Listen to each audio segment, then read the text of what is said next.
గతంలో ఏజెంట్లు కూర్చోడానికి కూడా కొన్ని చోట్ల కూర్చుండేవాళ్ళు కాదు. అందువల్ల 50,000 నుంచి 1,00,000 ఓట్ల వరకు మెజార్టీ వచ్చేది అక్కడ.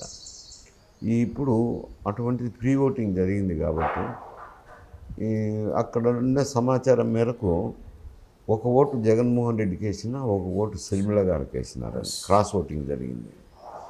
అందువల్ల కొంత మార్జిన్తో ఒక 20,000 30,000తోనో జగన్మోహన్ రెడ్డి గారు గెలవచ్చు. షర్మిలకు కూడా కాస్త కూస్త మెజార్టీ రావచ్చు ఎంపీ క్యాండిడేట్గా. ఆ మార్పు అయితే ఆడ ఉంది. ఇక్కడ కూడా మిగతా చోట్ల కూడా తెలుగుదేశం పార్టీ అభ్యర్థులు ఉన్నారు. ఎంపీకి షర్మిల నిలబడినా కింద బలమైన అభ్యర్థులు వచ్చి వైఎస్ఆర్సీపీకి తెలుగుదేశం పార్టీ అభ్యర్థులే.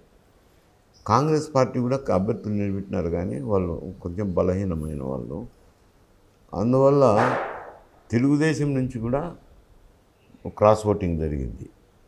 ఎందుకు తెలుగుదేశం నుంచి క్రాస్ ఓటింగ్ జరిగిందంటే అక్కడ పార్లమెంటు పెట్టిన తెలుగుదేశం అభ్యర్థి బలహీనమైన అభ్యర్థి, నామినల్ కంటెస్ట్ అది.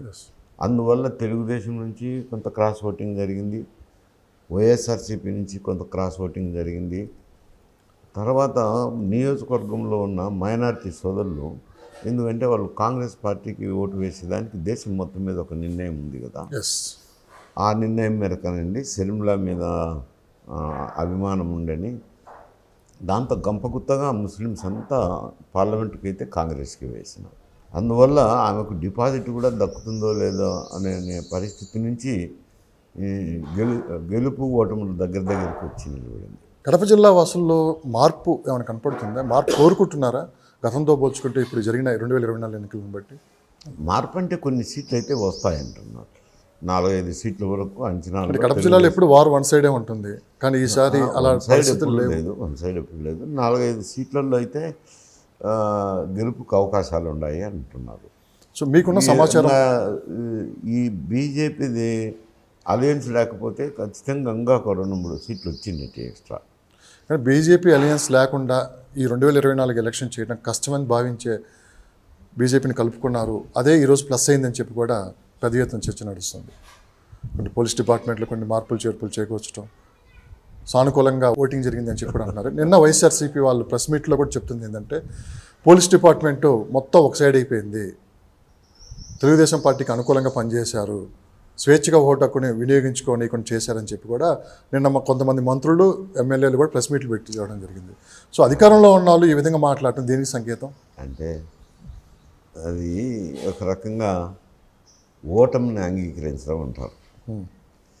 నైరాశ్యంలో మాట్లాడారు. ఓటమి కూడా అనను, నైరాశ్యంలో మాట్లాడే మాటలు.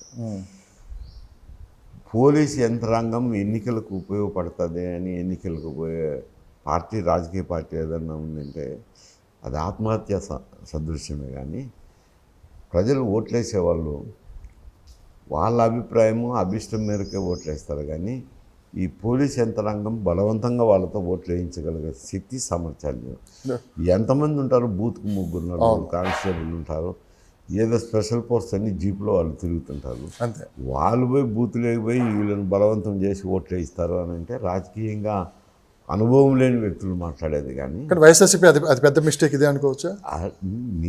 పెద్దవాళ్ళు చేసేదేముండదు. ఎందుకంటే క్యాండిడేట్ అని అభ్యర్థులకు సంబంధాలు ఉంటాయి. అభ్యర్థుల సంబంధాలను బట్టి కొంచెం ఏదో లీనింగ్స్ ఉంటాయి అనుకోండి, కొంత మేరకు ఉంటాయి.